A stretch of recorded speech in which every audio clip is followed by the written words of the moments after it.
Ito na ata ang pinakamasarap na ramen na nakain ko at bonus chicken masarap din yan. Ayan o, tignan nyo naman kung gaano ka-solid yan. Masarap ng taba yan, talagang natutunaw sa inyong mga labi.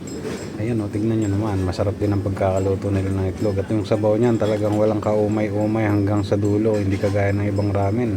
Mauumay ka kasi yung hindi nahalo yung mga ibang sangkap. Pero yan talaga solid, napakasarap. Ito, ang sarap din ng chicken na to, napakalambot, tas ang sarap ng sarsa niyan. Dito lang yan sa Magure. Ayan o, hindi ko alam kung yung tamang pag-pronounce niyan sa SM North.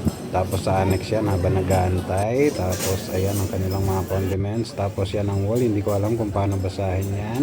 Baka alam nyong basahin. Ano, masarap? Ha? Sarap?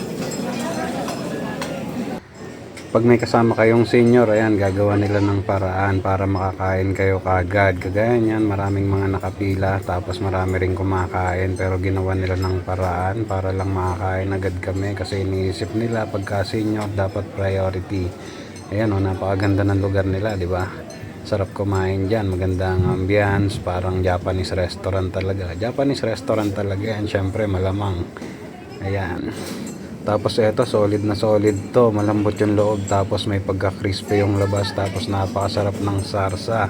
Grabe, sarap niyan lagyan ng kanin, kaya ano pang inaantay nyo? So good na, ayan o, sarap na sarap siya. O, tinanong ko siya, masarap talaga, mas nasarapan siya kumpara sa mga ibang kinakainan namin ng mga ramen. Ayan o, kitang kita nyo naman, sarap nung taba niyan. Mahilig pa naman ako sa taba, kaya pagka mahilig kayo sa taba, yung sauce niyan, yung sabaw nung ramen, grabe, solid sa sarap, kaya itry nyo na. Tapos yung manok nila, lambot niyan, crispy yung labas. Kaya ano pang inaantay nyo? Sugod na kayo sa mga SM sa Magure para matry nyo naman ang napasarap nilang ramen, solid yan.